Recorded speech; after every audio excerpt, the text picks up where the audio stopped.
자, 사도행전 말씀 계속 읽고 있는데요. 여러분, 사도행전은 초대교회가 어떻게 성장했는가 이것들을 보여주는 그 기록이 담겨 있습니다.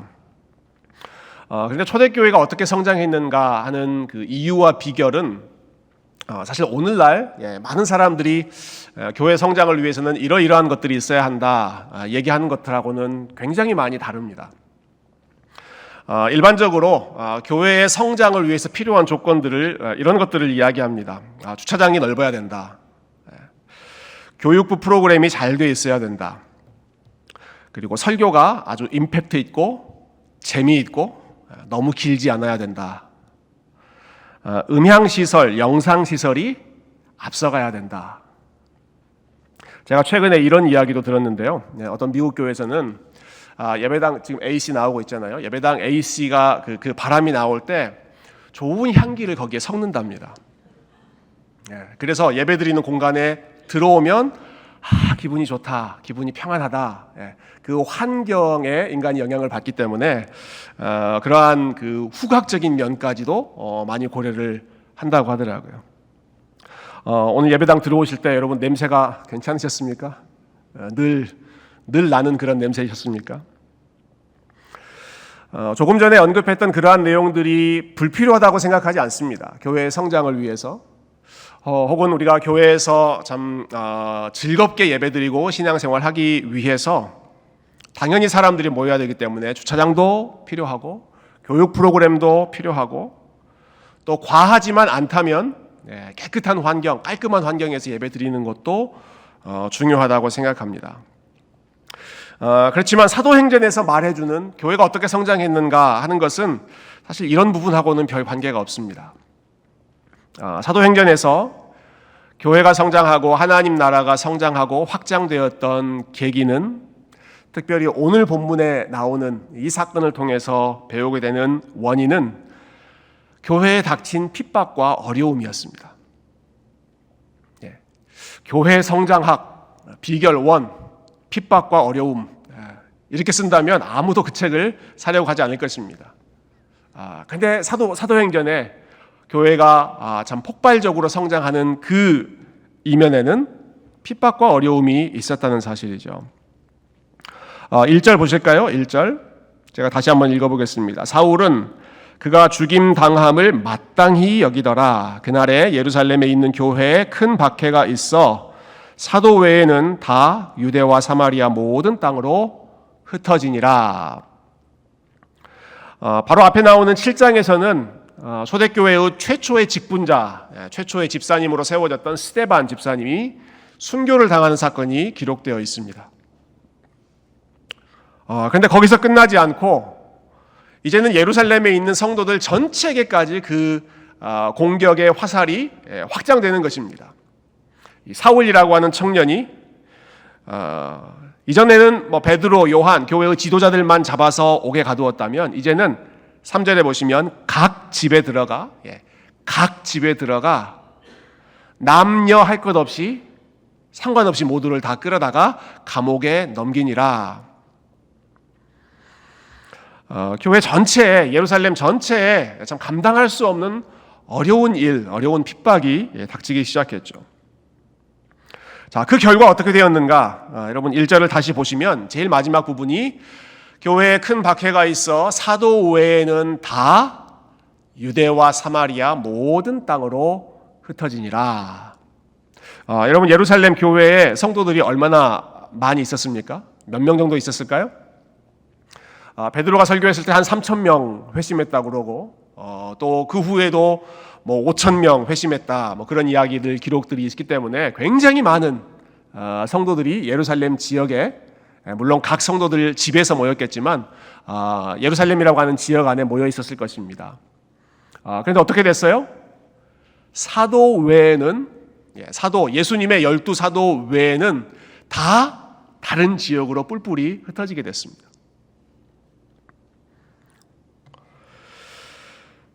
대한민국 초대 대통령이셨죠. 우리 이승만 대통령께서 자주 강조하셨던 구호, 유명한 구호가 있습니다. 뭉치면 살고 흩어지면 죽는다.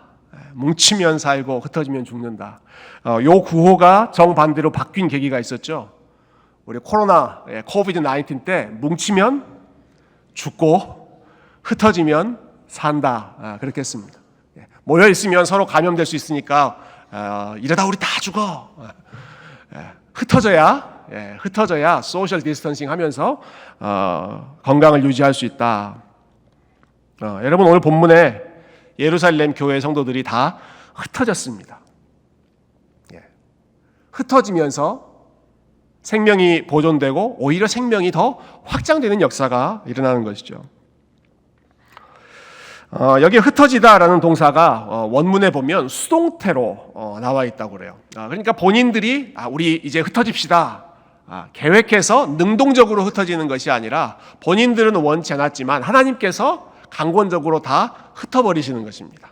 예루살렘 모여있는 그 성도들을 다 뿔뿔이 여기저기로 흩어버리셔서 그 성도들의 입장에서는 수동적으로 당하게 되는 아주 어려운 현실을 겪게 되는 것이죠.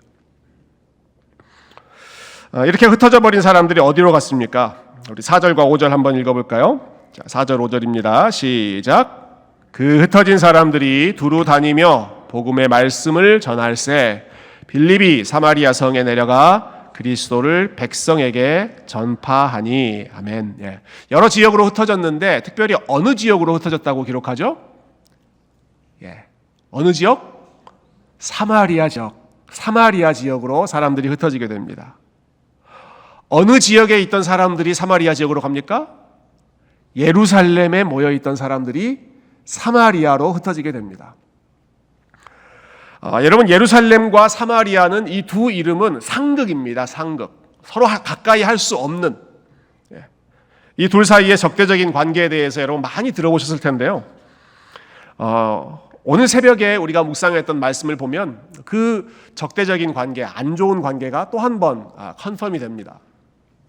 오늘 아침에 우리가 이 말씀을 읽었죠. 열왕기하 16장 5절에 보면 이때 아람의 왕 르신, 아람은 이스라엘이 아닌 다른 민족입니다. 그 왕과 이스라엘의 왕, 여기는 이제 북왕국 이스라엘입니다. 북왕국 이스라엘의 왕 르말라의 아들 베가가 예루살렘에 올라와서 싸우려 하여 아하스를 에워쌌으니 아하스는 남왕국 유다의 왕입니다.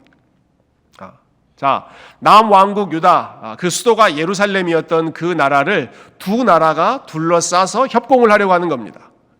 원래 형제였던 북왕국 이스라엘의 왕과 그리고 이스라엘 백성이 아닌 이방 민족인 아람, 그 민족이 둘이서 손을 잡고 누구를 공격해요? 예루살렘을 공격합니다. 이렇게 예루살렘을 공격하는 북왕국 이스라엘의 수도가 사마리아였습니다. 그러니까 그냥 예루살렘과 사마리아, 기본적으로 어떤 큰 그 도시로서의 라이벌 관계뿐만이 아니라 그렇지 않아도 좋지 않은 그러한 관계에 이렇게 서로를 공격하고 서로의 피를 흘리고 생명을 빼앗는 전쟁의 역사까지 양쪽에 있었으니 여러분 이 두 지역이, 이 두 문화권이 어떻게 친하게 지낼 수가 있겠습니까? 서로 상종을 안 하는 것이 당연한 그런 결과였죠. 지난 주말에 우리 유스그룹 학생들 수양회가 있었는데요. 이번에 이제 우리 교회 학생들만 수양회를 하지 않고 네 교회가 함께 수양회를 했습니다. 사실 저희들만 수양회를 준비하는 그런 상황이었는데 이제 여러 교회들 중에 자체적으로 수양회를 할 수 없는 그런 교회들이 있어서 한 교회, 두 교회, 세 교회 여러 교회들이 모여서 같이 진행했는데 여러분 여러 교회들이 모이다 보니까 처음 만나는 학생들 있다 보니까 서로 긴장하고 또 불편하고 또 크고 작은 어떠한 그 갈등들도 있었다고 제가 들었습니다.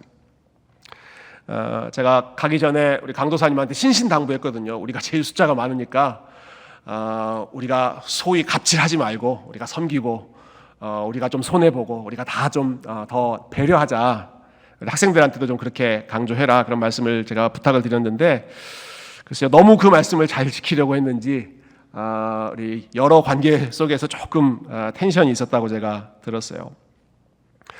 여러분 같은 목적을 가지고 만난 그룹들도 서로 다른 문화권에서 모이면 이렇게 하나 되기가 어려운 게 사람 사는 현실이지 않습니까? 그런데 예루살렘과 사마리아, 문화가 다르고 종교도 다르고 그리고 서로를 죽이려고 했던 그 가슴 아픈 역사가 오랫동안 있었던 이 두 지역 사람들은 도저히 가까이 할 수 없는 지역이죠. 얼마나 그 둘 사이에 불신과 의심의 장벽이 높이 세워져 있었겠습니까? 근데 그 장벽을 처음으로 깨뜨린 분이 계셨죠. 사마리아 지역 안으로 처음으로 들어가셨던 분이 예수님이셨습니다. 요한복음 4장에 보면 예수님께서 아주 의도적으로 그리고 아주 자발적으로 예수님이 들어가십니다. 내가 다른 쪽이 아니라 이 지역으로 내가 통과해야 되겠다. 사마리아 여인을 만나기 위해서 그리고 사마리아 지역에 있는 사람들에게 메시아를 통한 하나님 나라의 복음을 보여주기 위해서 예수님은 남들이 가려고 하지 않았던 사마리아 지역을 의도적으로 들어가시죠. 그리고 나서 예수님께서 하늘로 올라가실 때 제자들에게 부탁하셨습니다. 명령하셨습니다. 오직 성령이 임하시면 너희가 권능을 받고 예루살렘과 온 유대와 사마리아와 땅끝까지 이르러 내 증인이 되리라. 이게 예수님께서 제자들에게 부탁하셨던 지상 명령입니다. 너희들은 예루살렘부터 시작해서 유대와 사마리아와 땅끝까지 나의 증인이 되어야 되는 사람들이다. 제자들은 어떻게 했습니까? 사마리아와 땅끝까지 나아가라고 했던 예수님의 말씀에 이 제자들이 순종했습니까? 아니면 예루살렘이라고 하는 그 지역 안에만 머물러 있었습니까? 예루살렘 안에만 머물러 있었습니다. 생각해보면 너무나 이해가 되는, 너무나 당연하고 자연스러운 모습이라고 생각합니다. 여러분 그 예루살렘 교회의 상황을 한번 머릿속으로 그려보시면 좋겠어요. 누가 설교를 했는가? 베드로와 요한이 설교를 합니다. 여러분 예수님의 수제자였던 사도 베드로와 사도 요한이 설교를 합니다. 설교를. 예수님에 대한 말씀을 직접 경험했던 그 수제자들이 말씀을 전해주는 거예요. 어떤 사람들이 교회를 이끕니까? 스데반 같은 집사님들이 교회를 이끕니다. 성경에 통달해 있고 죽을 때까지도 예수님의 모습, 그 예수님의 겸손과 온유한 모습을 담고 있었던 그 스데반 집사님, 그런 집사님이 교회의 팀장도 되고 셀 모임 리더도 되고 교사도 되고 그런 분들이 성도들을 섬겨주시는 겁니다. 성도들이 각자 자기 재산을 자기 것이라고 주장하지 않고 다 쉐어했습니다. 그리고 교회 안에 여러 가지 놀라운 기도의 응답이 있었습니다. 병자들이 낫고 귀신들이 떠나가고 하는 놀라운 기도 응답들이 매일같이 일어나는 것입니다. 여러분 이런 교회, 이런 공동체를 떠나라고 한다면 떠나실 수 있으시겠습니까? 예루살렘 교회, 예루살렘 공동체, 베드로가 설교하고 스데반이 섬겨주고 모든 성도가 함께 재산까지도 공유할 정도로 사랑이 넘치는 그러한 공동체를 누가 떠날 수가 있겠습니까? 여러분 예수님은 그래서 사마리아 지역에 자발적으로 그리고 의도적으로 들어가셨지만 제자들은 그렇게 할 수가 없습니다. 사마리아 지역으로 가야 되는데 제발로는 떠나고 싶지 않은 곳이 예루살렘, 너무너무 천국과 같은 공동체였기 때문에 그래서 이들은 unwillingly, 의도적이지 않게 비자발적으로 unexpectedly, 자기들이 계획하지 않고 기대하지 않았던 예상치 못했던 그러한 상황 때문에 어쩔 수 없이 예루살렘을 떠나서 사마리아로 들어갈 수밖에 없었습니다. 그 방법이 놀랍게도 교회를 향한 핍박, 교회에 발생한 아주 큰 어려움 때문에 하나님께서 그 모여있는 사람들 아주 강권적으로 흩어버리셔서 사도 외에는 거의 모든 사람들이 다 다른 지역으로 떠나가게 되었다. 자, 이렇게 성도들이 예루살렘을 떠나는 것, 그리고 사마리아 안으로 흩어지게 되는 것은 본인들이 의도한 계획은 아니었을지 모르지만, 본인들로서는 수동적으로 당한 그러한 일이었을지 모르지만, 그러나 그들이 그 다음에 이러한 일들을 경험하면서 그 다음에 보여준 모습은 굉장히 훌륭한 모습입니다. 우리에게 참 롤 모델이 되는 그러한 모습을 이들이 보여줍니다. 자, 4절과 5절 다시 한번 제가 읽어보겠습니다. 4절, 5절 보시면 그 흩어진 사람들이 두루 다니며 복음의 말씀을 전할세 빌립이 사마리아 성에 내려가 그리스도를 백성에게 전파하니. 자, 이 사람들이 흩어져서 뭘 합니까? 네, 흩어져서 뭘 전합니까? 복음의 말씀을 전하고, 그리고 그 중에 대표였던 빌립이라고 하는 사람은 그리스도를 전파했다. 자, 흩어진 그 상황에서 이 사람들은 복음을 전했다라고 기록하죠. 복음, 좋은 소식을 전했다. 굿 뉴스를 전했다라는 겁니다. 어떤 상황에서 복음을 전했습니까? 자, 좋은 소식, 복음을 전했는데 어떤 상황에서 이들이 복음을 전했는가? 좋지 않은 상황에서 복음을 전했습니다. 자, 그들이 전한 것은 좋은 소식입니다. 복음, 굿 뉴스입니다. 그들의 상황은 it's not good. 좋은 상황이 아닙니다. 복된 상황이 아닙니다. 뿔뿔이 원치 않게 뿔뿔이 다 흩어질 수밖에 없는 그런 상황이었습니다. 자, 이들의 상황을 한 번 더 우리 좀 염두에 두면서 이 말씀을 묵상해 봤으면 좋겠는데요. 자, 지금 예루살렘 교회의 그 성도들의 상황은 이런 상황이죠. 갑작스러운 난리가 닥쳐서 집을 잃어버리고 삶의 터전을 잃어버렸습니다. 정들었던 고향을 떠나게 되어야 됐고, 사랑했던 사람들을 떠나야 하는 아주 외롭고 절박한 그런 상황입니다. 마치 우리가 잘 아는 난민들처럼, 마치 난민들처럼 갑작스러운 어려움 때문에 이 사람들은 내일을 기약하지 말고 그냥 부랴부랴 짐 떠나서 닥치는 대로 어딘가로 그 거처를 옮기는 것입니다.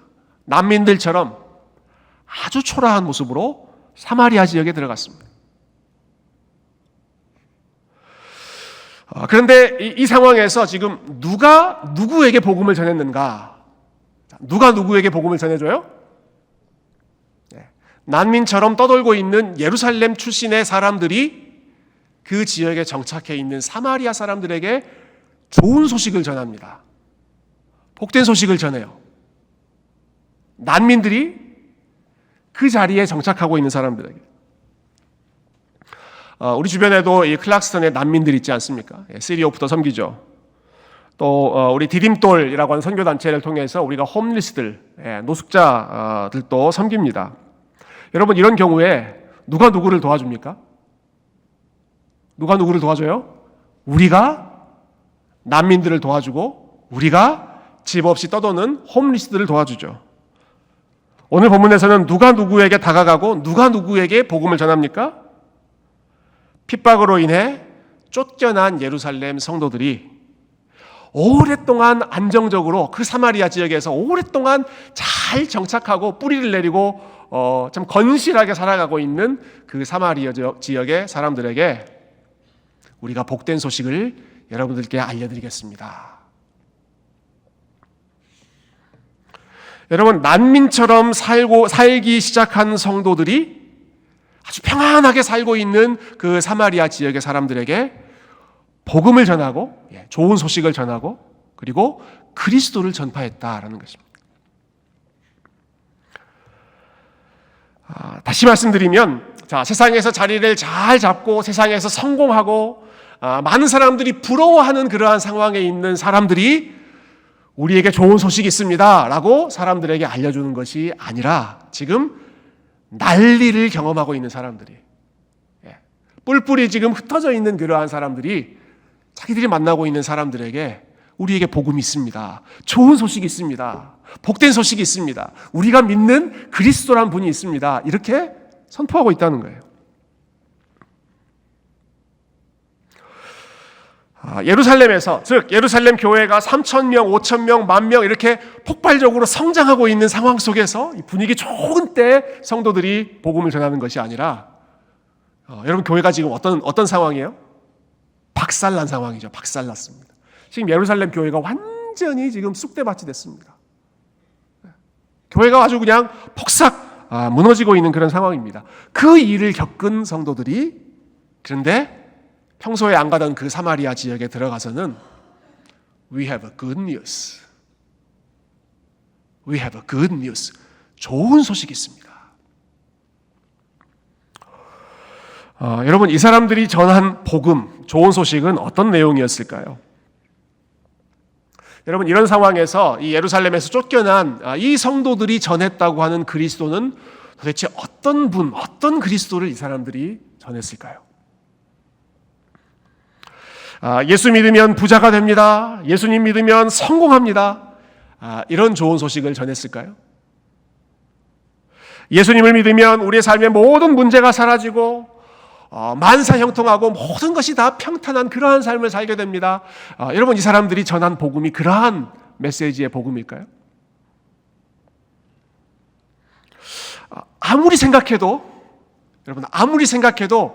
이 사람들은 그런 복음을 전하지 않았을 것 같고 그런 복음을 전하지 못했을 것 같아요. 여러분 지금 집을 다 잃은 사람들입니다. 직장을 잃은 사람들입니다. 삶의 터전을 잃어버리고 가족을 다 잃어버린 그러한 사람들의 입에서 어떻게 그런 조금 전에 말했던 그러한 종류의 복음이 나올 수가 있겠습니까?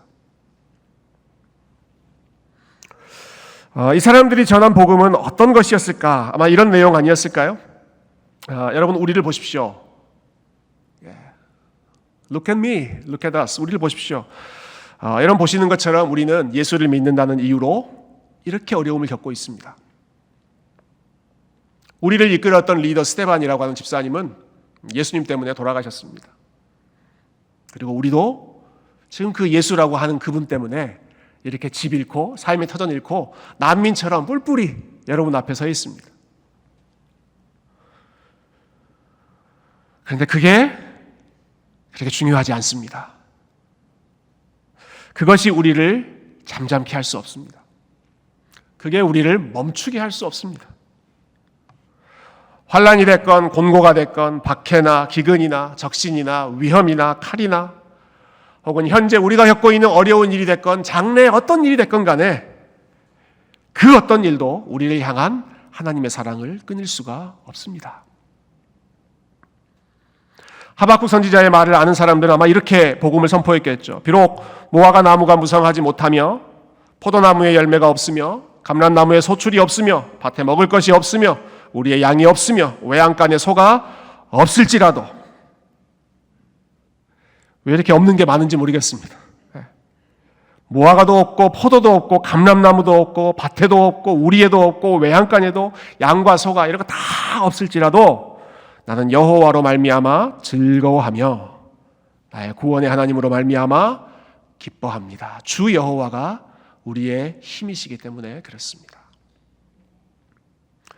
여러분 예루살렘에서 쫓겨나온 사람들은 이런 복음을 함께 나누지 않았겠습니까? 자신의 삶들이 완전히 다 무너져가는 그런 상황에서도 오늘 본문의 마지막 8절에 보면 오늘 내용이 그 성에 큰 기쁨이 있더라 이렇게 끝나죠. 참 아이러니한 것 같아요. 그 성에 큰 기쁨이 있더라. 1절은 그들에게 큰 박해가 임했더라로 시작하는데 8절은 그런데 그 성에 큰 기쁨이 있더라. 여러분 이 사람들이 함께 나눴던 복음은 그리고 이 사람들이 사마리아 사람들에게 전파했던 그리스도는 우리의 삶의 어떠한 일도 우리를 향한 하나님의 사랑을 끊을 수 없다는 하나님의 약속과 하나님의 신실하심을 선포하고 붙잡는 복음이었을 것입니다. 그것이 흩어진 사람들의 입에서 선포되었고 그리고 그것이 흩어진 사람들의 삶에서 풍겨나왔던 복음의 향기, 그리스도의 향기, 그리스도의 편지로서의 역할을 감당했던 것이죠. 저와 여러분이 이미 흩어진 사람들로 하나님께서 우리를 세상 가운데로 보내셨습니다. 이 흩어진 사람들이 어떤 사람들인가? 아틀란타를 떠나서 다른 지역으로 가야 되는가? 하나님께서 허락하시면, 하나님께서 우리를 움직이시면 그렇게 인도하시기도 하겠죠.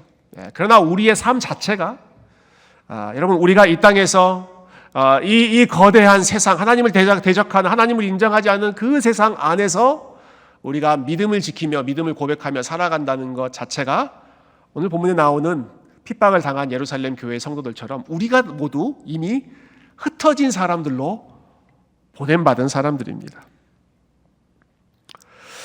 특별히 우리 중에 남들보다 더 많은 어려움을 겪고 있는 분들이 계시죠. 여러 가지 어려움, 직장의 어려움이건 건강의 어려움이건 또 가족들 간의 관계의 어려움이건 그러한 어려움을 예상치 못하게 겪고 있는 분들, 오늘 본문에 나오는 흩어진 사람들과 비슷한 상황에 계시는 분들입니다. 이제 한 주, 두 주 지나면 우리 아이들이 또 새 학교를 시작하고 새 학년을 맞이하고 우리 12학년 졸업생들 같은 경우는 또 새로운 학교에 흩어지게 될 것입니다. 새로운 학교, 새로운 클래스, 새로운 학년, 여러 새로운 환경으로 흩어지게 될 것입니다. 그렇게 흩어진 자리에서 때로는 그 서 있는 자리가 우리가 원치 않고 기대하지 않았던 상황이라고 할지라도 우리의 상황에서 나오는 좋은 소식을 전하는 것이 아니라 우리의 믿음과 하나님의 말씀에서 나오는 그 좋은 소식을 선포하는, 오늘 본문의 예루살렘 출신의 이 귀한 성도들의 모습들처럼 어디에 가나 우리 하나님 나라의 복음을 붙잡고 선포하는 우리 귀한 성도님들이 되시기를 주님의 이름으로 축원드립니다. 우리의 상황 속에 특별히 어려운 상황일수록 더더욱, 어려운 가운데 있을수록 일이 잘 안 풀리는 것처럼 보일수록, 생각지도 못했던 어려움을 만날수록 오히려 그때 우리에게 좋은 소식이 있습니다. 정말로 좋은 소식이 있습니다. 세상의 원리로는 이해할 수 없는 좋은 소식이 우리에게 있습니다. 눈에 보이는 우리의 삶이 전부가 아니기 때문에 우리의 삶을 붙잡고 계시고 정말 우리가 생각할 수 없는 더 좋은 것을 우리에게 허락하시는 그 하나님, 아버지 하나님이 계시기 때문에 우리에게는 복음이 있고 우리에게는 예수 그리스도가 있습니다. 이렇게 고백하고 이렇게 선포할 수 있는 우리 귀한 성도님들 다 되시기를 다시 한번 존귀하신 주님의 이름으로 축원드립니다.